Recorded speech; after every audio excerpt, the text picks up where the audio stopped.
मैं राहुल शादी में अपने दोस्त की बहन साक्षी को इधर उधर ढूंढ रहा था। जब मैं उसके कमरे में चेक करने जा ही रहा था तो मैंने देखा कि दरवाज़ा आधा खुला हुआ था और साक्षी कपड़े बदल रही थी। जो मैंने देखा वह देखता ही रह गया क्योंकि वह सिर्फ काले रंग की ब्रा में थी। अचानक मैंने आईने में देखा कि साक्षी ने मुझे देख लिया है। फिर भी वह ऐसा दिखा रही थी कि उसे कुछ भी पता नहीं चला।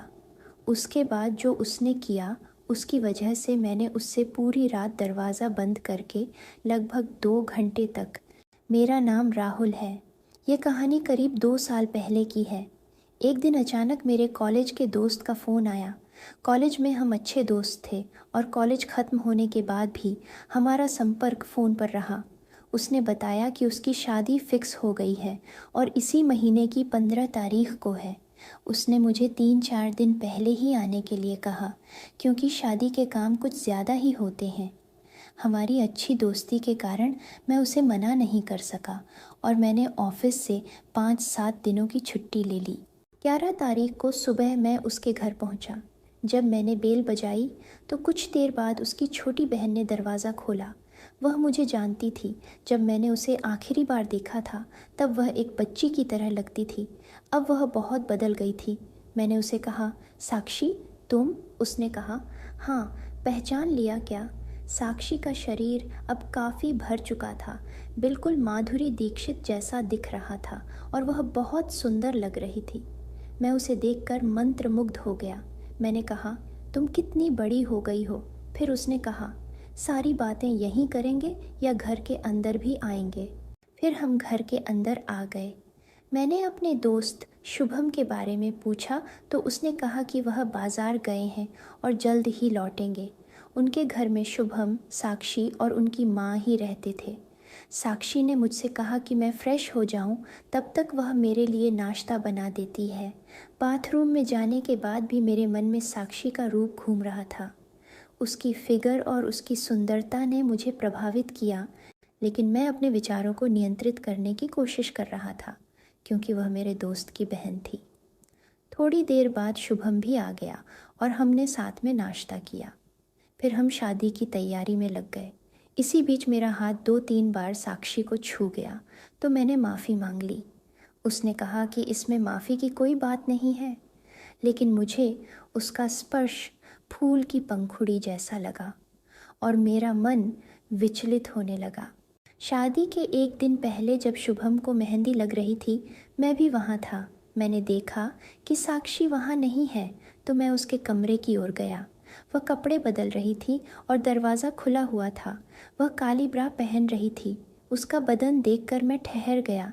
जब वह ड्रेस पहनकर बाहर आने लगी तो उसने मुझे देखा और मुस्कुराते हुए बोली, आप कब आए? मैंने झूठ बोला कि बस अभी अभी आया हूँ, लेकिन मुझे लगा कि उसने मुझे शीशे में देख लिया था। मैंने सोचा कि अब उसे अपने प्यार का इजहार करूँगा। शुभम के पास जाकर मैं साक्षी के बगल में बैठ गया और उसके हाथों को सहलाने लगा। पहले उसने हाथ हटा लिया, लेकिन फिर उसे भी अच्छा लगने लगा। धीरे धीरे रात होने लगी और सब सोने चले गए। मुझे नींद नहीं आ रही थी, इसलिए मैंने साक्षी से बात करने के लिए कहा। उसने मान लिया और हम बातें करने लगे। हंसी मजाक में मैंने उसके गालों को छुआ जो बेहद कोमल थे। अचानक उसने कहा, एक बात पूछूं, आप सच बताओगे? मैंने कहा, पूछो। उसने कहा, आपने सुबह झूठ क्यों बोला? मैंने कहा, तुम जिस हाल में थी उसे देखकर मैं सच नहीं बोल सकता था। मैंने उसकी खूबसूरती की तारीफ की और वह शर्मा गई। मैंने उसके होठों को छुआ तो वह कांप गई। उसने कहा, कोई आ जाएगा, लेकिन मैंने उसे आश्वस्त किया और कहा कि रात में दरवाज़ा खोलकर रखना। वह मान गई। रात को जब मैं उसके कमरे में गया तो वह नाइट ड्रेस में बहुत सुंदर लग रही थी। मैंने दरवाज़ा बंद कर दिया और उसकी खूबसूरती को निहार रहा था और उसे गले लगा लिया। मैंने उसके शरीर की खुशबू को अपने दिल में बसाया और उस रात अपने मन की सभी इच्छाएं उसके साथ पूरी की, वह भी 2 बार। फिर हमने रात बिताई। सुबह होने से पहले मैं अपने कमरे में चला गया और सो गया। साक्षी जितनी भोली दिखती है उतनी ही समझदार भी है। सुबह के समय मैं जल्दी उठ गया और अपने कमरे से बाहर आ गया। मुझे रात की घटना याद आ रही थी और साक्षी के साथ बिताए पल मेरे दिल और दिमाग में घूम रहे थे। मैं सोच रहा था कि साक्षी इस बारे में क्या सोच रही होगी और उसकी भावनाएं कैसी होंगी। मैंने अपने मन में ठान लिया कि जो भी हो, मैं उससे इस बारे में बात करूँगा। नाश्ते के समय साक्षी और शुभम दोनों वहाँ मौजूद थे। साक्षी ने मेरी तरफ देखा और हल्की मुस्कान दी, जो यह संकेत कर रही थी कि वह भी हमारे बीच हुए उस पल को याद कर रही थी। शुभम अपनी शादी की तैयारी में व्यस्त था, इसलिए मैंने साक्षी से एकांत में बात करने का कोई मौका नहीं पाया। दिन भर शादी की तैयारियों में हम सब व्यस्त रहे। घर में खुशी का माहौल था और हर कोई अपने अपने काम में लगा हुआ था। मैं साक्षी से बात करने के लिए सही समय का इंतज़ार कर रहा था। आखिरकार रात में जब सब सोने की तैयारी कर रहे थे तो मैंने साक्षी को इशारा किया कि हम बात कर सकें। साक्षी ने मुस्कुराते हुए मुझे इशारे से बुलाया और हम दोनों छत पर चले गए, जहाँ शांत माहौल था। मैंने उससे पूछा, कल रात के बारे में तुम्हारे क्या विचार हैं? साक्षी ने कुछ पल चुप रहकर जवाब दिया, राहुल, मैं समझ सकती हूँ कि तुम्हें कैसा महसूस हुआ होगा। मुझे भी अच्छा लगा, लेकिन हमें सोच समझकर आगे बढ़ना चाहिए। मैंने उसकी बात सुनी और कहा, साक्षी, मैं जानता हूँ कि हमारे बीच बहुत कुछ बदल गया है, लेकिन मैं सच में तुम्हें पसंद करने लगा हूँ। क्या हम इसे एक नए रिश्ते की शुरुआत मान सकते हैं?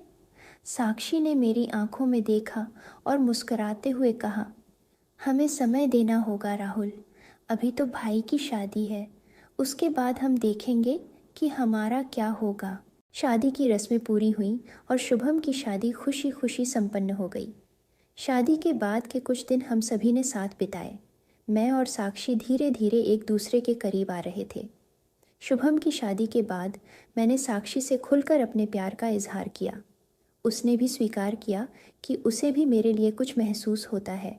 शादी के कुछ दिनों बाद मैं अपने घर वापस आ गया। साक्षी और मैंने एक दूसरे से संपर्क बनाए रखा। हमारी बातचीत धीरे धीरे प्यार में बदल गई और हम दोनों ने एक दूसरे को समझने और जानने के लिए समय लिया। हमारे रिश्ते ने एक मजबूत और सच्ची नींव पाई। आखिरकार हमने अपने परिवारों को अपनी भावनाओं के बारे में बताया। कुछ समय बाद हमारे परिवारों की सहमति से हमारी सगाई हुई। आज मैं और साक्षी एक खुशहाल जीवन जी रहे हैं और हम दोनों अपने अतीत की यादों को सहेज कर एक सुंदर भविष्य की ओर बढ़ रहे हैं।